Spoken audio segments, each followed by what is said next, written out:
With 46 votes in favor, 1 vote against, and 1 abstain, the chair declares the De Jesus complaint as sufficient in form.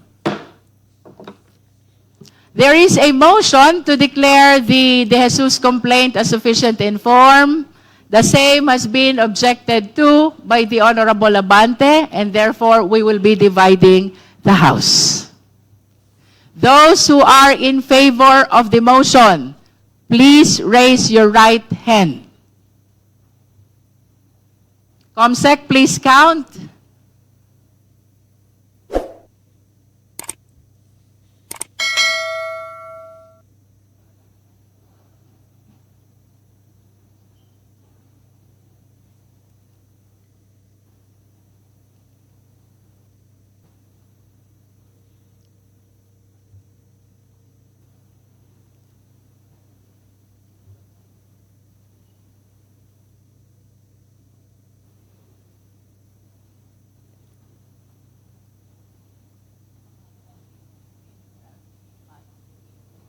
All right, did we get the number?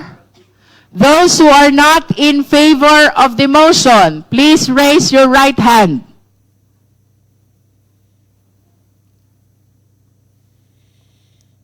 Those who abstain, please raise your right hand. With 46 votes in favor, 1 vote against, and 1 abstain, the chair declares the De Jesus complaint as sufficient in form. Madam Chair, Honorable Abante? I think I have definite reasons why I am objecting. Yes, please state your Number reason one, why you're number objecting. What Congressman Chua has raised a moment ago is important. Now, we are not talking about any fast rules here. Every member of this House has the right to question whatever the question might be, Madam Chair. Therefore, the question of Congressman Chua should be tackled. Number 2, I also object on the argument raised by Congressman Rodriguez. And number 3, Madam Chair, nakita ko po dito, in-exhibit nila yung competent evidence of identity. Pero wala po dito yung documents if they are indeed taxpayers, Madam Chair. Sapagkat nakalagay sa endorsement, they should be taxpayers. Therefore, I question if all of these 36 complainants are actually taxpayers. Kung taxpayers yan, dapat mag-submit ng document yan dito na sila ay taxpayers. If indeed wala, therefore, insufficient ang form na pinapaliwanag dito. And therefore, Madam Chair, I object. We are noting the explanation of the Honorable Abante with regards to his objection. Nonetheless, we shall be proceeding to vote on the sufficiency in form of Masa et al. Complaint. There is a motion to declare Masa et al. Complaint sufficient in form. Point of order. The same has been objected to.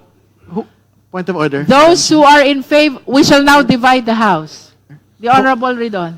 Who has seconded the motion, Madam Chair? Who has seconded? It hasn't Who been seconded? seconded. It's Kong Noy Defensor. Because I heard a lot of second. Okay. So we shall now divide the House. Those who are in favor of the motion, please raise your right hand.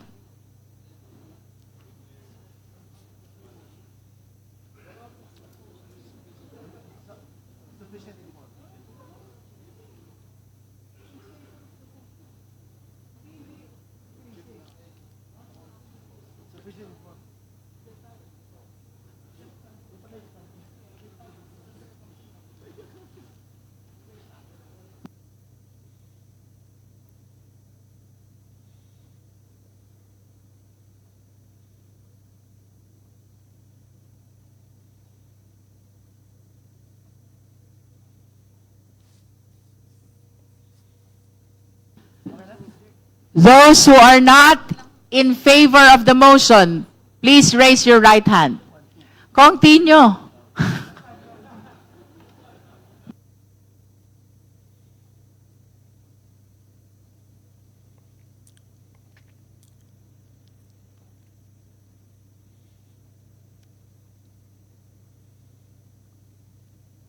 Those who abstain, please raise your right hand.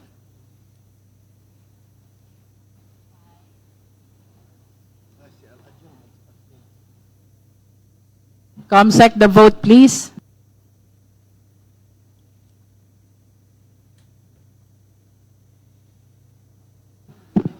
With 35 in favor, 9 against, and 1 abstain, the chair declares the Masa et al. Complaint sufficient in form. Madam Chair, The Honorable Abante. it is very clear that there is insufficiency in form. Very clear po yan. And I'm so glad for the rest of those, my colleagues, that supported my objection. And therefore, realizing that this is actually an exercise in futility and a waste of the people's money, I therefore would like to walk out of this hearing right now. The manifestation is noted. We have concluded the determination in form of both the Jesus complaint and Masa et al. Complaint. If there are any other matters the member wish to discuss before we suspend? No other matters? There being no other matters to discuss, the meeting is suspended until 10 a.m. tomorrow, February 3, 2026. The members present today are considered informed in open hearing of the meeting tomorrow. In accordance with the rules, the committee will determine the sufficiency in substance of the impeachment complaints tomorrow. Meeting is suspended. Linaw po para sa ating mga kababayang Pilipino, no? Ang atin pong tinapos ngayong araw na ito, kung tawagin namin under the rules, is sufficiency in form. Ibig sabihin, dapat ang impeachment complaint signed ng complainant, verified based on personal knowledge and authentic records, may endorsement, resolution of endorsement ng member of the House, and with all these considerations, pinagtibay po ng boto ng mga miyembro ng Justice Committee na ang De Jesus complaint ay sufficient in form at ganun din ang Masa et al. Complaint ay sufficient din in form, no? Bukas po, tatalakayin naman ang sufficiency in substance. Pag sinabi po nating substance, dapat yun pong mga isinulat nila doon na pagkakamali ng impeachable official. They must constitute the offense, which is the ground for impeachment. The recital of facts must constitute the offense determinative of the jurisdiction of the Justice Committee. Hindi po sapat na nakasaad doon yung mga pagkakamali. Ang tanong, ito bang pagkakamaling ito ho ba ay impeachable offense? I hope I made it clear, no?